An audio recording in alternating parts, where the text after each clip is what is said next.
Hey, welcome to America. The best movies.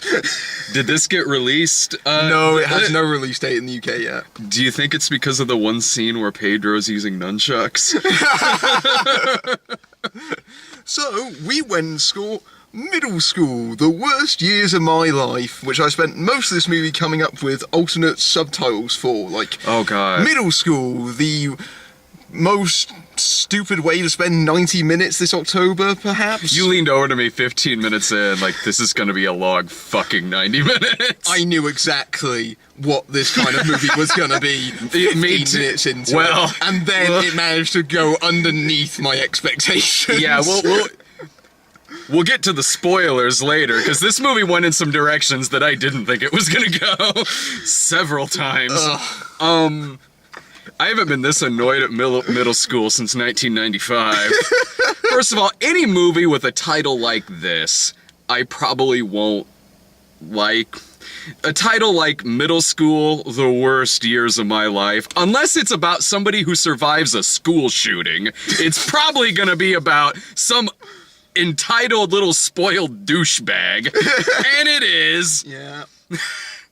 I guess the kid from Diary of a Wimpy Kid got too old, so we have another possible franchise now about a kid who's an artist and his drawings come to life in animation. They're pretty shameless about how much they crib from the Diary of the Wimpy Kid movies if they were really fucking stupid. I mean, it's amazing.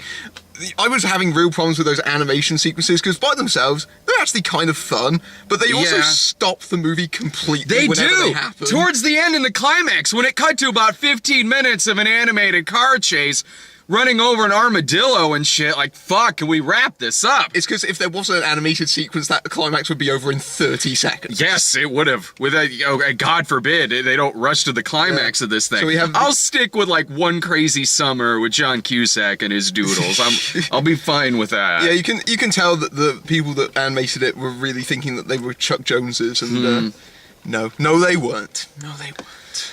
If you've seen the trailer of this movie, and you get the vibe that you'll probably root for the adults in it, or at least one adult in particular, Andy Daly as the principal. That's very much the case. I did kind of spend most of the time rooting for Andy Daly, because he was the best character in the movie. Any chuckle I had in this film was from him. His performance in this movie it was the kind of performance where someone knows they're in a really shitty kids movie, and someone told him to really play up to what a kid's idea of a really strict principal is. He is the sort of principal that goes around going, "No jokes." He actually, at one point in the movie, goes, "No bathroom breaks for anyone." No bathroom breaks for anyone. Why does this test say true or false? The principal has 3 nipples. I'll have you know, I actually have no nipples, and I am beautiful. Occasionally, he will have a funny line. No, yeah, when he said that the one kid's stepmom was hot. Yeah. And when he said something about his ex-wife. Oh yeah, that was the one line that sort of cracked me up in the movie. Yeah. My wife told me that I really shouldn't be taking the Blair test so seriously, and that's why I left her. Yeah. Who's laughing now? So this movie is about this kid who finds a new middle school because he's been expelled from all of his other ones. I guess for being a serious wet blanket. Yeah. It seems like that's the worst this kid has previously done. Yeah. He's just a sad sack, so expelled. He's got an annoying little sister that the first time we see her is literally she walks into her brother's bedroom after the alarm has just gone off at 6 a.m. to go to the mother, played by Lauren Grantham, and goes, "Where's my breakfast?" I'm always happy seeing Lauren Graham in movies. Yeah. Like I am. Oh, really? Her popping up just made me excited. We get more Gilmore Girls towards the end of November. It was weird how she vaguely kind of disappeared towards the end of the movie. Because her character's a sous chef, which seems like a character trait that they introduced that might actually go anywhere, but no. No, unless that's a plot point in the book. Yeah. I know this is based on a series of books. This is based on a book like Diary of a Wimpy Kid. Yeah, and I don't know which book came first in between those two, but given that the movie, there's 3 Diary of a Wimpy Kids before this. Of course, that's what I'm going to think about watching this. It probably is more recent because they did a shitload of cultural references. It does that annoying thing that all the kids' movies do that tries to prove that they're really hip. Oh, when he was bringing Drake into his lesson, the teacher, which by the way, that wasn't the first sign. That was when they did an Uber joke, and then they followed it up with Facebook jokes, and then that was like the last straw. Because Adam Pally is the cool teacher. Did you notice that you could see where the chalkboard had been erased from previous takes? You could see that chart that he soon draws in the take because they'd shot it a few times and didn't quite erase it all the way. Yeah. So he's really cool because he knows rappers, because apparently he's down with the streets. Yeah, which... Okay, there's several issues that I have here. They prove in this movie that this is the worst teacher in the school. Yeah. Like, because... He's teaching the remedial class, and he's pretty bad at it. Yeah, like, Andy Daly honestly brings up several good points in this movie, one of which being that... Because the arc in this movie is that it's 8 weeks out from this test, that all this standardized testing. The BLAR test. The BLAR test. They keep telling you that over and over again. Yeah, 8 days till BLAR, 7 days till BLAR. There's this standardized test that everyone has to take, and the school as a whole isn't doing that well in their current testing because of this one class, because of this one teacher. He's bringing all the average scores down. Yeah, but... Andy Daly is the villain in this movie, so we're supposed to be rooting against him, but I'm really not at this point. Like, okay, Andy Daly in this film, later on towards the end of the movie, he starts doing some illegal shit, but before then, he's just really strict. Like, suck it up, kid. Like, in 3 years, you'll be out of this school. Just tuck in your fucking shirt. Who gives a shit? Like, yeah, he's strict. Probably because he wants you little shits to do well in this testing, because if you do well in this testing, odds are the school will get more funding. Yeah. Well, the thing is, the kid in this movie... See, the thing is, you know, it's very clear early on that something has happened with this kid, and we'll get to that. Yeah, boy, howdy will we. That's a whole bag of worms right there. But we're clear about this. But at the same time, he's got this notepad full of doodles, and sort of the thing that instigates this entire movie is that his book gets taken away from him, and And so Andy Daly goes, bring out the bucket of acid. Like, he has his own bucket of dip from Roger Rabbit that he melts. Bright blue dip. Bright blue dip that he melts this kid's doodles in a thing of acid, and you see the cartoon characters dying.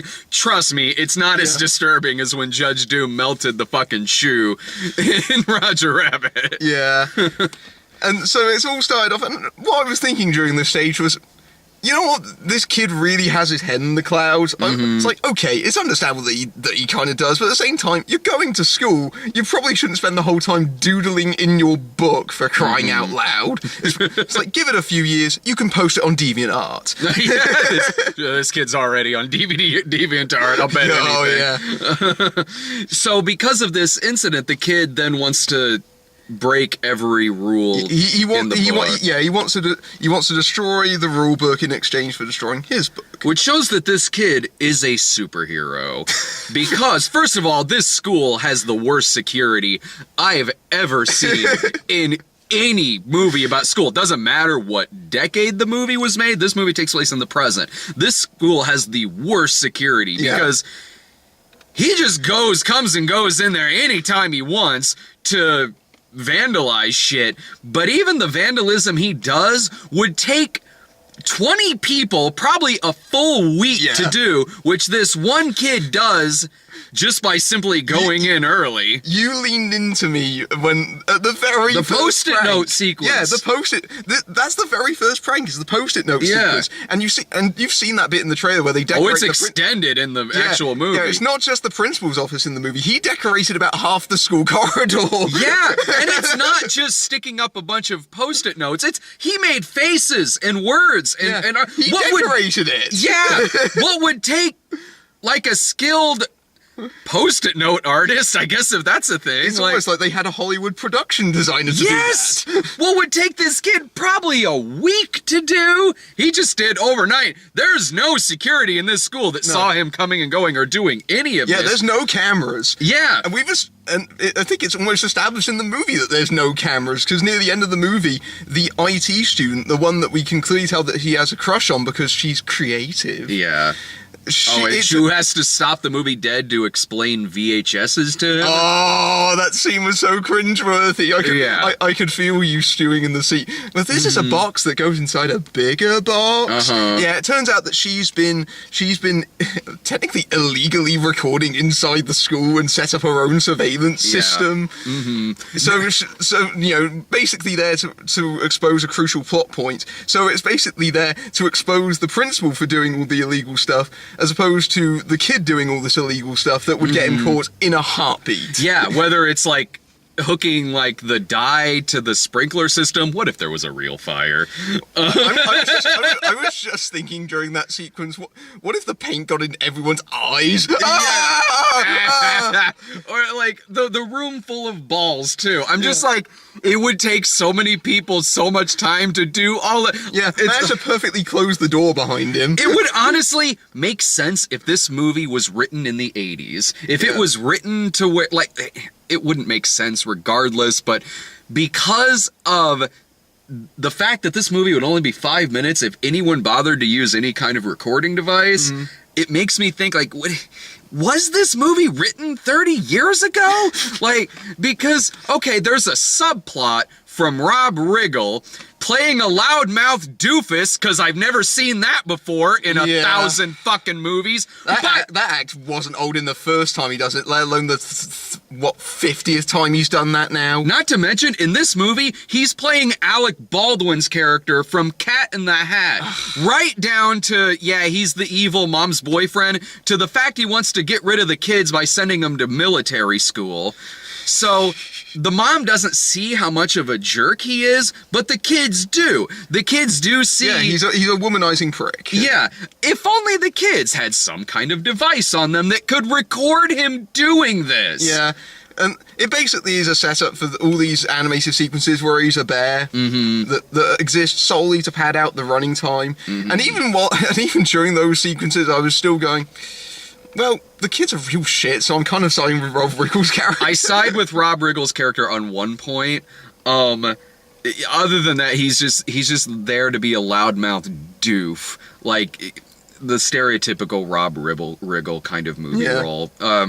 But there's one part in the movie where he suggests that the kid needs therapy. Yeah, and that's the one smart thing he says in this movie. He's really obsessed with his car, and I bet you've never seen a movie before where someone's car gets trashed because it's their prized possession.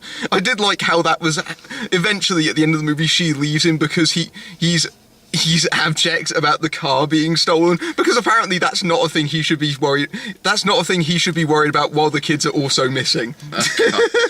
Right, like there's like 1,000 other things you could have left this guy for. What the fuck? I do like how most of the plot points in this movie just fizzle out. They don't really have any sort of major impacting conclusion. They just sort of not really. We're just wrapping the movie up now. Okay, fair enough. There's one thing though, because this thing about therapy transitions into this other point about this. So, the main character, Rafe, he has a best friend in this movie. And I've seen this other kid actor before in some other things, but I can't think of what. Yeah. So he's like the best friend that you see in a lot of movies like this. Like, if this movie were made in the 80s, he'd be Curtis Armstrong. Yeah. So you find out as the movie goes on that at one point, Rafe had a little brother, and the little brother got sick and died. Yeah. Now, I know you see where I'm going with this, but trust me, we didn't when we were watching the movie. I kind of felt stupid after. Well, actually, I didn't feel stupid over where this was heading, but go on. Here's how it plays out. Like, so he's with his best friend through a lot of this movie. Like, he sneaks in through the window, he helps him set up his pranks. Like, he's the high school movie goofy smart-ass friend. So when there's this dramatic moment with Rafe and Lauren Graham, and they're talking about how much they miss the brother, the camera pans down to this old picture of all of them together, and the brother is the friend. Yeah. He's been talking to, like, fucking Charlie St. Cloud throughout this whole fucking movie. They Nick Sparks this shit. And I seriously sat there like, what? Like, out loud, I think I went, oh, man. I laughed at that moment. We both turned to each other like, I can't believe we both fell for that. Here's why I fell for that, because who goes into a movie like this expecting a Shyamalan twist? Yeah, I was also thinking, well, who goes into this movie expecting something so stupid to happen? It gets dumber. Standards. It gets ridiculous, because when the love interest is secretly recording all the stuff in the hallways, she does record him having a conversation with nothing, because he's talking to a ghost. So you're thinking when you're watching it like, okay, are we just seeing it like this, and maybe this isn't really happening in reality, that he's having a conversation? Like the cartoon sequences. Yeah. Like, okay. But no, he is actually talking to his dead brother. Yeah. He's talking to no one. He's having a conversation with no one, and the love interest is like, I think that's sweet. Or something. The kid sees animation come to life in front of him, and he's talking to ghosts. He does need therapy. Yeah, he needs some serious help. The funniest bit was at the end of the movie. When he's talking to the kid, and it turns out she's been waiting in a bush behind the tree. But you missed a crucial point about that ending sequence, which is yes, the dead kid ghost does leave. Because when the movie is all wrapped up, it's night, and he's in front of the school, and he's talking to the dead kid, and then a spaceship shows up. I wish I was making this up. Yeah. Then a giant animated spaceship. A giant animated spaceship shows up that does the beam that sucks the kid up into it, and he's bye, like it's E.T. And he's bye, and then the kid's looking up and waving, and the spaceship leaves. Pan over, the love interest girl was watching all of this happen, but again is just kind of like, hey, like she's clapping because like he had an inside joke that he said with the brother, and she didn't know what that meant, so she asked him what that meant, not wondering why he's talking to nothing, looking up at nothing in the sky, smiling and waving like a lunatic. But no, that's charming, you know, like, oh, that's cute. And then in that same scene, they have their first kiss, him and the girl, after he's talked to a ghost who left in a spaceship. What the fuck? And that's how the movie ends. That is the movie ends in space. Yeah. The movie literally ends in space. Poochie died on the way to his home planet. Yeah. Wow. And we left the theater, and I looked at you and went, we surprisingly have a lot to talk about with this movie. Yeah. Middle school, how to commit criminal property damage. Yeah. Uh-huh. Like they commit loads of crimes in this movie. I mean, there's the fact that they tampered with the sprinkler system, they steal Rob Riggle's car, they destroy it, which Lauren Graham is like, ha, that's really funny. It's like, no, he could call the police. And, yeah, this movie, like, I've seen plenty of shenanigans movie where they do illegal stuff throughout the whole thing, and you laugh because the movie's well written, or it's got likable characters, or maybe there's enough, like, minor context to it to where you easily forgive shenanigans that go on in a movie like that. Look, one of my favorite 80s comedies is Weird Science, like the granddaddy of like 80s shenanigans movie. Yeah. Is there illegal stuff in that? Lord, yes! Yeah. But you're rooting for these guys. Because, you know, they're bad with women, they get picked on a little bit. You're rooting for Gary and Wyatt, you know? Like, yeah, go ahead, Gary, drive like 120 miles an hour. If it means you get to have a kiss with the cute blonde girl, go for it, man, do it. In this... Well, just suck it up, kid. It's Like, tuck in your shirt. It is. Fuck. It is for the most petty of reasons. Yeah. And it's a stupid middle school feud with the head teacher and the. Like, I love how the movie is all shocked that the head teacher does illegal stuff, because he frames the class at the end of the movie. He frames the class by putting all the stuff that has been used for the pranks into the lockers of this class. He tries to artificially raise the test by suspending all the students in this class and firing That's a King of the Tally. Hill episode, Yeah. too. And so there's that, and the movie is meant to be, oh my god, what he did was illegal. That doesn't really, that's a bit hypocritical. It really kind of is. Like, yeah, it is a little bit. Kids, But, like, kids, it's okay to break rules that you don't agree with if the person that's enforcing them is a dick. That's the message of this movie, apparently. like, so he had a dress code. Like, he had a dress code. He made him walk in a line. Like, No loitering. This movie is like if, like, The Wall was a Disney production. Like, someone who goes to a military school would watch a movie like this and laugh. Yeah. Like, oh no. I did love how going to military school. We fucking established that you have been kicked out of all the schools in the area. You had to make sure that you didn't get expelled from this one. What the fuck did you think was going to happen at the end of this game? If he didn't like Andy Daly's rules, he's gonna go like fucking Tom Cruise at the end of Taps at military school. Shit. I love how the scene where he actually gets expelled, the reason that he gets expelled is to do with the sprinkler system, because he tries to save the class by going into the principal's office, and he gets onto the principal's desk and essentially threatens him by lifting up a lighter that I'm pretty sure he shouldn't have in this school anyway, and holds it up to the sprinkler system. Like, that is illegal. But in that same scene, Like, Andy what Daly. do you think was going to happen in any school if you hold up a lighter and set off the sprinkler system? You're going to get, at the very least, suspended, if not totally. expelled. And all that kid had to do was to just have a recording device on him, because Andy Daly blackmails him.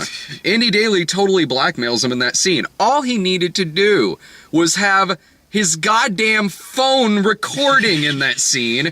The whole thing could have been fixed in 30 seconds. Well, it's like the movie forgets all the technological references they just had to shoehorn into the movie. Like the fact they keep referencing, it's trending on Twitter, it's going to other schools. But like, they have that token effort in there, but otherwise it feels like they forget the fact they have phones, it feels like they forget they have technology, they forget they have a friend that works in the AV club that apparently is occupied by one solitary person, so why are they running an AV club at this school anyway? Yeah. It's stupid. Yeah. It's this movie's really bad. Yeah. Like, I can't recommend this. Like, obviously not to see it in the theater, but don't take your kids to go see this movie. No. It's got really bad messages for kids anyway. If you want to show them a good shenanigans movie, like, keep the kids home, watch Weird Science. Fuck. Make them if you want to show them the Diary of the Wimpy Kid movies, just make them watch those. There's 3 of them. You can get them in the Walmart bin, for crying out loud. And There's 3 to choose from. You don't have to pay to go see this shit. They're better movies than this. I honestly never saw the first 2. I saw the 3rd one. And I don't remember liking it, but I can say that it was probably better than this. There were families in that screening. There were families. There were a couple, yeah. Not very many. No, but there when were they came in late, too. Yeah. But I think we were the only ones that laughed, and we were the only ones that were laughing at the stuff that I'm pretty sure 99% that wasn't supposed to be funny. Like, the kid turning out to be a ghost. Like, I'm pretty sure we weren't supposed to laugh at that. Some of Andy Daly's lines, so a few of those got me, but that's... You can watch so much better things that involve Andy Daly. Yeah. Why even waste your time watching this on Netflix?